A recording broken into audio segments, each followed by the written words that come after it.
All right. Welcome, welcome, welcome. It's Holly Holiday, president of Sisters Lead, Sisters Vote, co-convener of Win with Black Women. And we are excited. You know how excited I get about the candidate spotlight. So that's what's happening.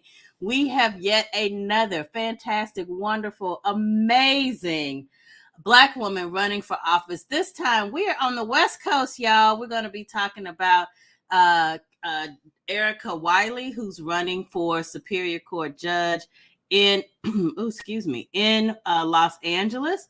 But before we get to her, let's just remind you why we are doing this, how important this is.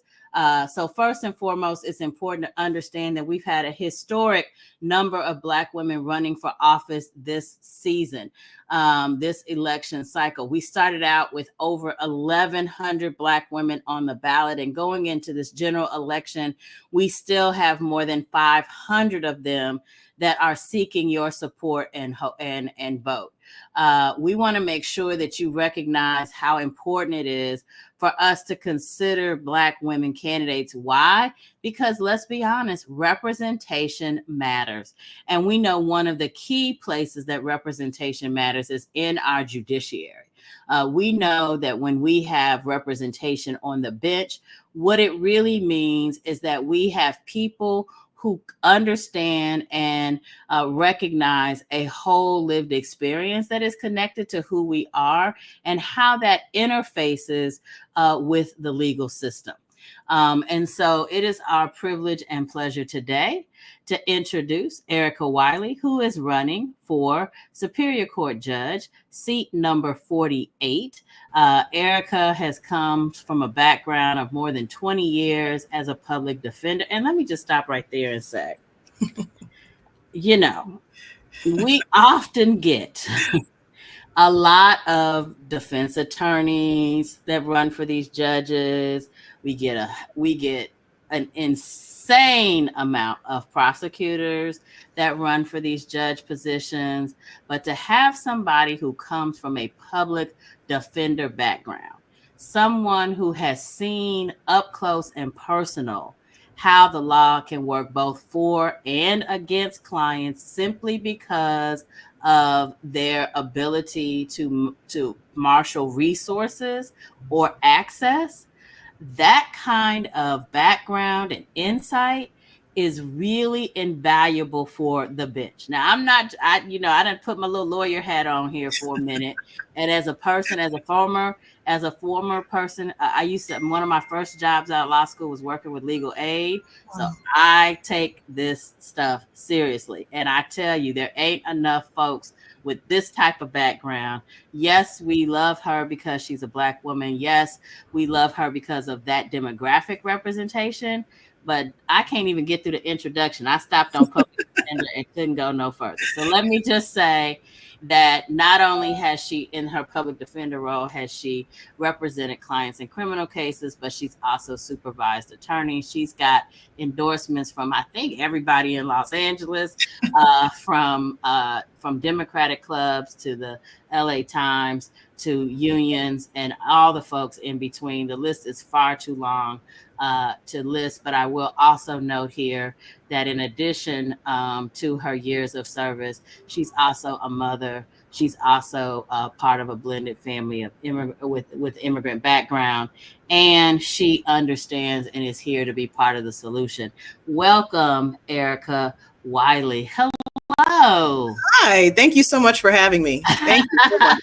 I had a whole little tangent happen there. I'm sorry. Sometimes I had a whole little script plan and then something just popped in my head and I said, you got to explain to the people about this public defender thing.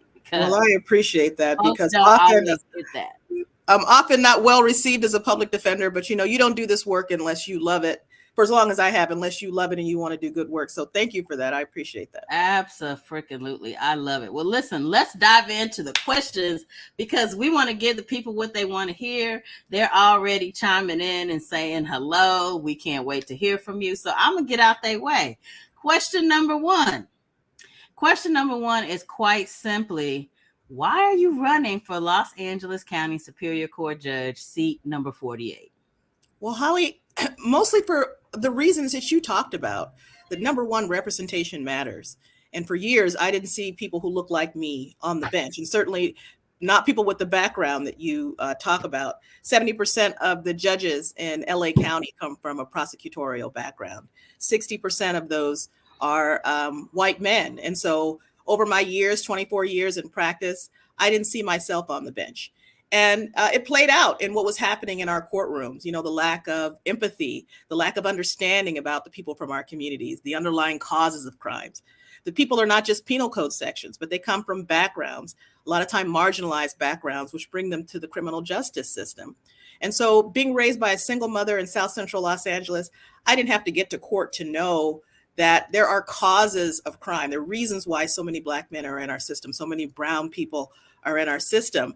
And I really want to be a part of the solution, which understands that mass incarceration and putting everybody in prison for even minor crimes is not the way to public safety, that we have to get at the underlying causes of crime.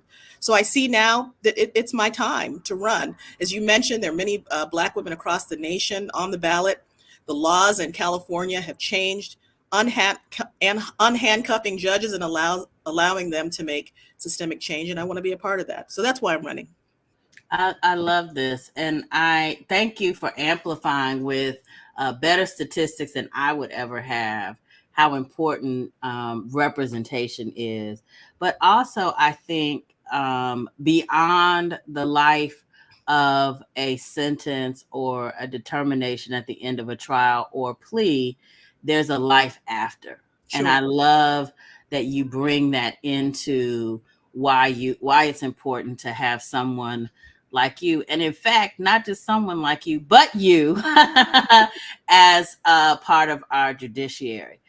So let's roll right into question number 8. It's one of my favorite ones. And that is what issue, and not issue, but even system or process that you most want to impact, and what's been in the way of making that impact prior to you seeking to be on the bench? Well, I'm just going to say that for me, seeing over 25 years, the systems that have been put in place that support mass incarceration, they have to be dismantled. This is one of the main issues and the reason why I'm running. I think that our county in particular has gotten comfortable with seeing prison as the default position in many cases, even cases of nonviolent crime. There certainly is a lot of truth to the idea that there's a school to prison pipeline for many people in our marginalized communities. And so I really want to impact that. That's one of the reasons why I'm running. And one of the main things that I think needs to change in our system, people who recognize that this is not a way to public safety, bench officers who recognize that people are not simply encompassed by the crime that they've committed, and to utilize some of our community-based solutions, diversion, addressing the issues of mental health that impact many of my clients, addressing issues of homelessness and drug addiction, and really making a real change in advance of public safety. So those are the things that I'd like to put in place and to impact as a bench officer. There's so much goodness there. I can't even focus on just one thing. I mean, I don't know. We have many folks listening, which is incredible. And thank you all for being a part of this live with us. And I think, like those people listening, how encouraging, and I would dare say a little bit inspiring, to have someone on the bench thinking about the way that a lot of these issues, these social issues in particular, impact what might be happening in a courtroom, what might be happening related to the matter that sits before you.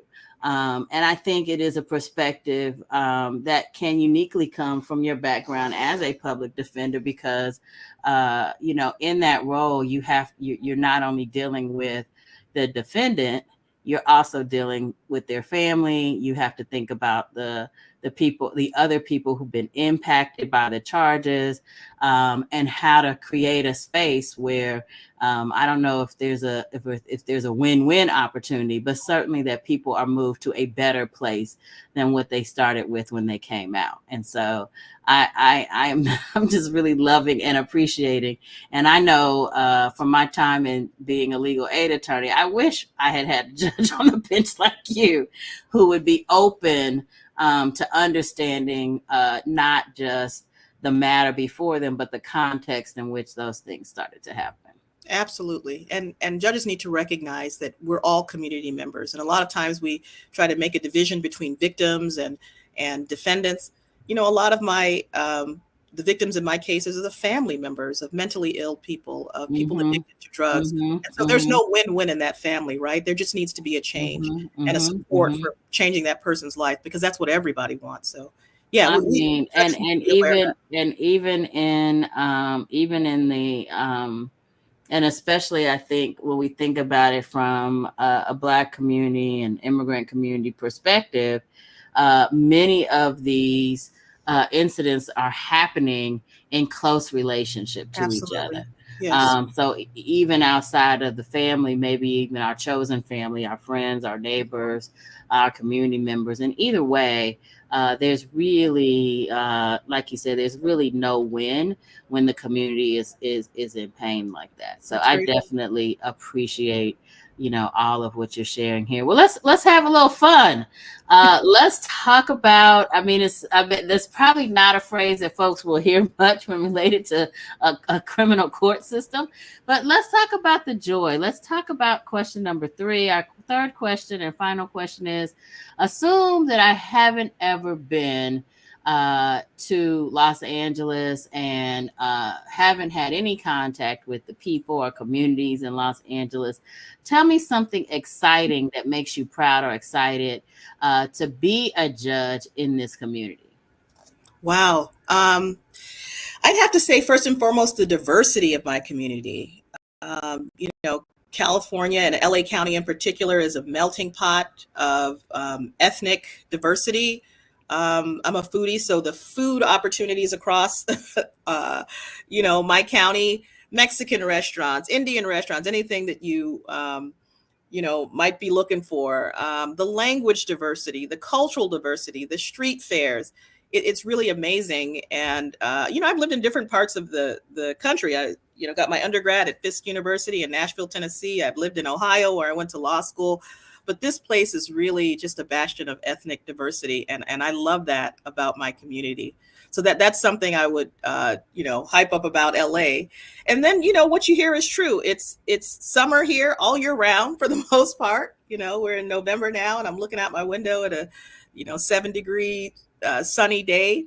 The beach is amazing. Our Hollywood community, there's always opportunities to take advantage of concerts and stargazing. So yeah, this LA is really all that they say. I love it. I love it.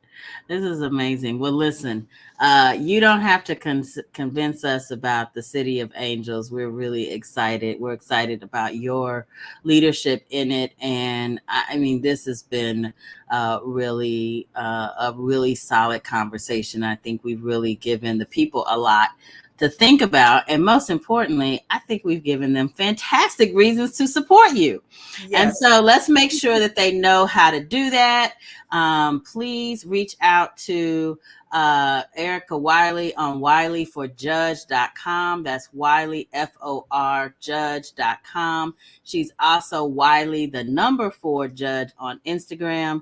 And then on Facebook, Ericka Wiley for Judge 2024. And listen, don't just reach out and say hello, although we appreciate that as well. Reach out and donate some money because, despite popular belief, understand that it costs money to run for these offices. We want to make sure that you know more about her. Well, the way to know more about her is to send her a few bucks. Also, if you are interested in volunteering, if you want to help get the word out, share her content that she is putting up. Let people know how fabulous she is. Let people know how important it is to have somebody who represents the kind of experience and background that Ericka has shared with us today. And if nothing else, like and subscribe to our YouTube channel and share this content so that others can learn the way you have learned today. We all know at least one person in LA. I know y'all do. So please make sure that you're sharing this content so that they understand that they have this very amazing opportunity to vote for Ericka Wiley. In the meantime, thank you, Ericka, so much for being a part of this. This was amazing. Oh, good. I'm so glad it worked out for us, and we want it to work out for others. We're not done yet. We got more spotlights coming up. The next one is Sephora Miller, who is running for, yep, you got it, Prince George's County Board of Education, District 5. We're going back east to Maryland. Next after that, we have Karen Camper, who's running for the state legislature. Re-election actually in the state legislature in Tennessee. And so you don't want to miss it because we are zigzagging coast to coast. Our next one is going to be October 24th. That's going to be Thursday at 10 a.m. So catch us in the a.m. time. And if you miss us, don't forget you can check us out on Instagram, on X, on Facebook, and of course, YouTube for all of the Win with Black Women and Sisters Lead, Sisters Vote content. Again, say thank you. Big thumbs up. We're getting thumbs up across the board for you. So it was a success all around. We'll be back on Thursday. Until then, we'll see you later. Thank you. Thank you, Holly. You're welcome.